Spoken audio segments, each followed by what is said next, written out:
മാലിന്യത്തിൽ നിന്നും വരുമാനം ഉണ്ടാക്കാമെന്ന് തെളിയിക്കുകയാണ് ആലപ്പുഴ നഗരസഭ. എയറോബിക് കമ്പോസ്റ്റ് യൂണിറ്റുകളിൽ നിന്ന് ശേഖരിക്കുന്ന മാലിന്യം ആലിശ്ശേരിയിൽ സ്ഥാപിച്ച വളം നിർമ്മാണ യൂണിറ്റിലെത്തിച്ച് പൊടിച്ച് ജൈവവളമാക്കിയ ശേഷം പാക്കറ്റുകളിലാക്കി വിൽപ്പന നടത്തും. പദ്ധതി വിജയത്തോടെ മാലിന്യ സംസ്കരണ രംഗത്ത് പുതിയ ചുവടുവയ്പുമായി മാതൃക തീർക്കുകയാണ് LDF ഭരണസമിതി നേതൃത്വം നൽകുന്ന ആലപ്പുഴ നഗരസഭ.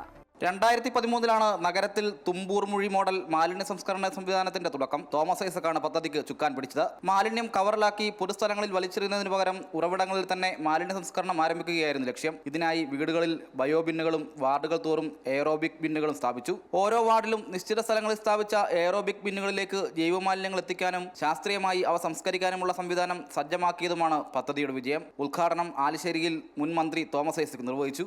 ആലപ്പുഴ നഗരത്തിലെ ഓരോ വീടുകളിൽ നിന്നും മാലിന്യങ്ങൾ തരംതിരിഞ്ഞ് ആ വീട്ടുകാർ തന്നെ നേരിട്ടാണ് നമ്മളുടെ ഓരോ എയറോബിക് കമ്പോസ്റ്റ് യൂണിറ്റുകളിലും എത്തിക്കുന്നത്.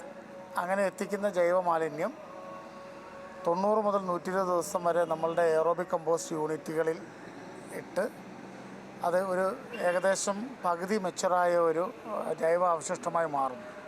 അത് പിന്നീട് നമ്മളുടെ എയറോബിക് ഈ വളനിർമ്മാണ യൂണിറ്റ് വരികയും അത് കൺവെയർ ബെൽറ്റിലൂടെ കടത്തിവിട്ട് വീണ്ടും ഒന്നുകൂടി സെഗ്രിഗേറ്റ് ചെയ്ത് ഷെഡിങ് മെഷീൻ വഴി അത് പൊടിച്ച് നമ്മളുടെ CV മെഷീൻ വഴി അത് അരിച്ച് പാക്ക് ചെയ്ത് വളമാക്കി മാറ്റുക എന്നുള്ളതാണ് നഗരസഭ ഇവിടെ ലക്ഷ്യമിടുന്നത്. എയറോഫെഡ് എന്ന പേരിൽ ഒരു ജനതയുടെ ശീലവും സംസ്കാരവും എന്ന ടാഗ്ലൈനോടെ മനോഹരമായ പാക്കിംഗ് കവറുകളിൽ നിറച്ചാണ് വളം വിൽപ്പനയ്ക്ക് തയ്യാറാക്കിയിട്ടുള്ളത്. പ്രാഥമിക ഘട്ടത്തിൽ നഗരസഭയുടെ എയറോബിക് യൂണിറ്റുകൾ വഴി പൊതുജനങ്ങൾക്ക് കിലോയ്ക്ക് 30 രൂപ നിരക്കിലും വിപണന ആവശ്യങ്ങൾക്ക് 30% ഡിസ്കൗണ്ടിൽ ലഭിക്കും. വീടുകളിൽ നിന്ന് നഗരസഭാ പരിധിയിലെ 37 എയറോബിക് കമ്പോസ്റ്റ് യൂണിറ്റുകളിലെ 386 ബിന്നുകളിലെത്തുന്ന ജൈവമാലിന്യം 90 മുതൽ 120 ദിവസത്തിനകമാണ് വളമാക്കുന്നത്. വ്യാപാര വാണിജ്യ സ്ഥാപനങ്ങളുടെ മാലിന്യം ശേഖരിക്കുവാനും സംസ്കരിക്കുവാനും ശുചിത്വ മിഷനെയും സംസ്ഥാന മലിനീകരണ നിയന്ത്രണ ബോർഡിന്റെ അംഗീകാരമുള്ള ഏജൻസിയെയും നഗരസഭാ കൗൺസിൽ ചുമതലപ്പെടുത്തിയിട്ടുണ്ട്. അമൃത ന്യൂസ്, ആലപ്പുഴ.